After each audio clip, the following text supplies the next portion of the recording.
नमस्कार दोस्तों, आप सभी का स्वागत है जेक ऑनलाइन क्लासेस 24 पर। तो आज हम लोग झारखंड बोर्ड कक्षा 10वीं के विद्यार्थियों का जो है 7 जुलाई को जो है मंथली टेस्ट होने वाला है। दोस्तों 7 जुलाई को मंथली टेस्ट होने वाला है। तो आज हम लोग साइंस का महत्वपूर्ण क्वेश्चन देखेंगे जो कि आपके मंथली टेस्ट में 100% देखने को मिलेंगे। तो वीडियो को पूरा ज़रूर देखिएगा। साथ ही साथ दोस्तों अपने सभी मित्रों के साथ वीडियो को शेयर कीजिएगा और चैनल को सब्सक्राइब कर लीजिएगा। तो चलिए बिना किसी देर के वीडियो को स्टार्ट करते हैं। तो सबसे पहला हमारा सवाल बोलता है कि वास्तविक प्रतिबिंब और आभासी प्रतिबिंब में अंतर लिखें। तो जब भी आपको अंतर लिखने को मिले तो आप लोग बीच में लाइन खींच लीजिएगा। और हाँ दोस्तों, वास्तविक जो आभासी प्रतिबिंब है उसको हम लोग काल्पनिक प्रतिबिंब भी कहते हैं, ठीक है। तो आप लोग जो है कंफ्यूज मत होइएगा, बीच में लाइन खींचना है और लिखना है कि यह वास्तविक में लिखना है कि यह किरणों के वास्तविक कटान से बनता है। और दूसरा पॉइंट लिखिएगा कि यह प्रतिबिंब हमेशा उल्टा बनता है। उसके बाद तीसरा लिखिएगा कि यह प्रतिबिंब को पर्दे पर उतारा जा सकता है। उसके बाद लिखिएगा यह प्रतिबिंब हमेशा उल्टा बनता है, ओके। उसके बाद यह प्रतिबिंब दर्पण के सामने बनता है। ये तो आपका वास्तविक हो गया। अब आभासी यानी काल्पनिक का क्या होगा, तो ये होगा कि यह किरणों के काल्पनिक कटान से बनता है। नेक्स्ट, यह प्रतिबिंब हमेशा सीधा बनता है। उसके बाद इस प्रतिबिंब को पर्दे पर नहीं उतारा जा सकता है।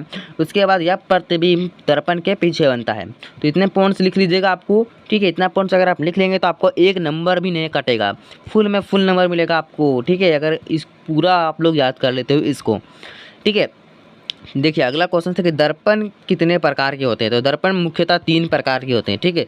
दर्पण 3 प्रकार के होते हैं, इस प्रकार से ना लिखिएगा। दर्पण मुख्यतः जरूर लिखिएगा, ठीक है। मुख्यतः जरूर लिखिएगा। मुख्यतः से आपको नंबर मिलने का 100% जो है चांस बढ़ जाता है। तो दर्पण कितने प्रकार के होते हैं, तो दर्पण हमेशा 3 प्रकार के होते हैं। पहला समतल दर्पण, गोली दर्पण और परवलयी दर्पण, ओके। और देखिए उसके बाद देखते हैं गोली दर्पण किसे कहते हैं। भाई ये गोला हो गया, ठीक है, ये आपका गोल सर्कल सा चीज़ हो गया, इसे हम लोग गोली दर्पण कहते हैं। ये तो मैंने अपने भाषा में बता दिया, लेकिन भाई इसको आप लोग लैंग्वेज में लिखना पड़ेगा, क्योंकि भाई आप 10वीं में आ गए हो और 10वीं में सब्जेक्टिव एग्जाम होते हैं, ठीक है। सब्जेक्टिव आपको यानी कि वहाँ पर आपको पेन से लिखना पड़ता है, पेन घिसना पड़ता है, ओके। ऑब्जेक्टिव में गोल गोल करने को नहीं मिलता है। अब आपको जो है लिखना पड़ता है लंबा लंबा।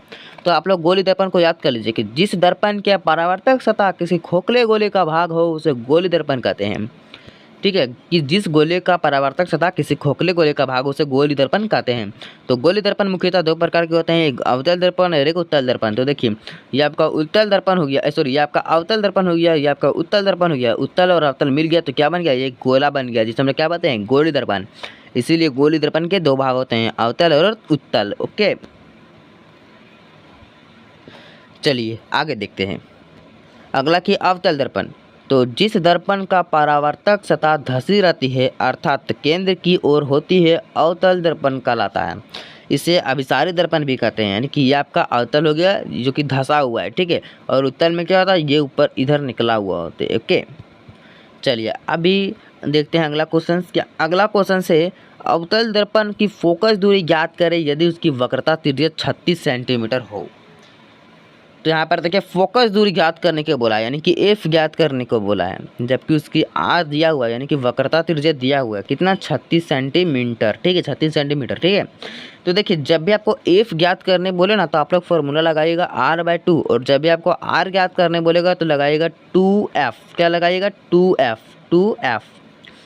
तो देखिए हम लोग को बोला है फोकस ज्ञात करने के लिए, तो एफ बराबर मैंने अभी आपका फार्मूला बताया r/2।